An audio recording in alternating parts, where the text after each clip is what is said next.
Saviez-vous qu'entre 85 et 90% des Français n'investissent pas en bourse? Pourtant, dans une période durant laquelle l'inflation est très forte, on parle beaucoup de faire fructifier son patrimoine et d'investir en bourse, dans l'immobilier ou encore dans d'autres types d'actifs. Mais alors, quel est le meilleur moment pour investir en bourse, et cela même en période de crise? Yes, les investisseurs paresseux mais disciplinés. Aujourd'hui, comme toujours, on va parler d'investissement en bourse et on va voir comment savoir quand investir en bourse. Autrement dit, quel est le meilleur moment pour commencer votre parcours d'investisseur, votre carrière d'investisseur.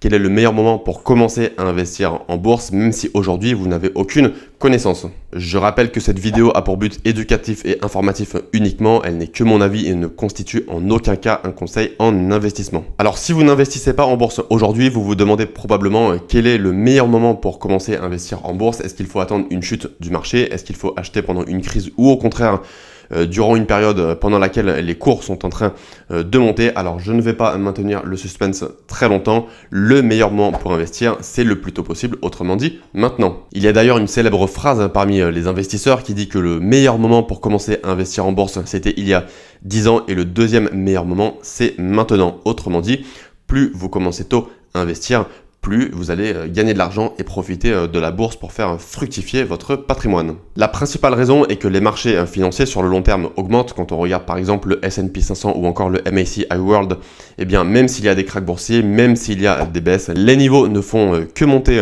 à long terme. Et personne d'ailleurs ne peut prédire le marché. C'est justement la raison pour laquelle je ne tente jamais de timer le marché. On le voit dans la pratique, et même les pros se trompent, et il n'y a pas de moment parfait pour rentrer sur le marché. Autrement dit, si les niveaux ne font que monter, plus vous commencez tôt, plus vous allez optimiser vos chances d'avoir une meilleure rentabilité dans le cadre de vos investissements en bourse.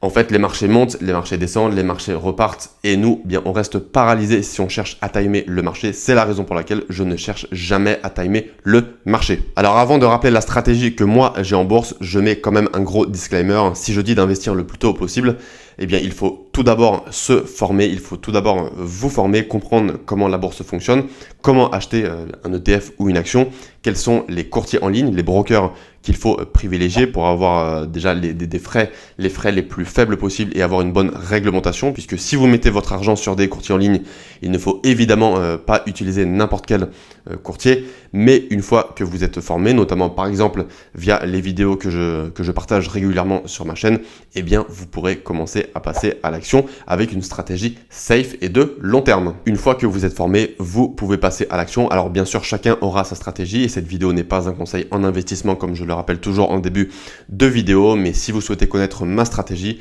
pour éviter justement de ne pas timer le marché, j'investis une fois par mois sur des ETF qui répliquent notamment la performance de l'indice boursier américain, donc le S&P 500, et également l'indice mondial, le MSCI World, pour être très diversifié. Cela me prend 1 minute par mois. En un clic, en achetant un ETF, j'investis sur une centaine d'actions sur différents secteurs, et c'est ce qui me permet d'être diversifié. Dans la pratique, cela me permet de lisser le prix d'achat dans le temps, et donc pas besoin de timing, juste de la régularité. Il faut laisser nos émotions de côté et garder notre stratégie long terme pour continuer, par exemple de façon mensuelle, à investir sur les ETF que nous avons choisis et que nous privilégions pour notre stratégie DCA, qui est une stratégie long terme. Et si je devais résumer ma stratégie avec 3 principaux conseils, le premier conseil, c'est d'automatiser mes investissements. Cela peut se faire par exemple avec Trade Republic, qui a des plans d'investissement pour investir de façon automatique. Mais même si sur certaines plateformes je n'ai pas de plan d'investissement automatisé, je sais que par exemple tous les 15 du mois, je rentre sur un de mes courtiers, et en 30 secondes ou 1 minute, j'achète un des ETF sur lesquels j'investis régulièrement, afin de poursuivre cette stratégie DCA sur le long terme en investissant de façon mensuelle.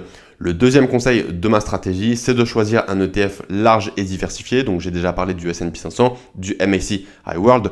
Dans d'autres vidéos, j'ai partagé les critères avec lesquels je choisis mes ETF. Par exemple, je privilégie toujours les ETF capitalisants pour avoir un réinvestissement automatique des dividendes. J'aime bien aussi les ETF qui ont une certaine ancienneté, par exemple plus de 5 ans.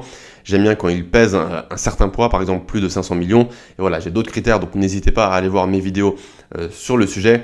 Mais une fois que j'ai choisi ces gros ETF qui sont bien larges et bien diversifiés, je n'ai plus qu'une seule fois par mois à investir sur un ou sur plusieurs de ces ETF pour continuer ma stratégie d'investissement sur le long terme. Et le troisième conseil, c'est un conseil finalement très passif, vous n'avez absolument rien à faire là-dessus, c'est de fermer les yeux sur les fluctuations et de les ouvrir sur le long terme. Autrement dit, on laisse de côté ses émotions, on ne rentre pas tous les jours sur nos brokers pour voir les cours de bourse. On peut justement utiliser notre temps pour d'autres choses, pour par exemple notre travail, sur notre business, pour notre vie privée, peu importe.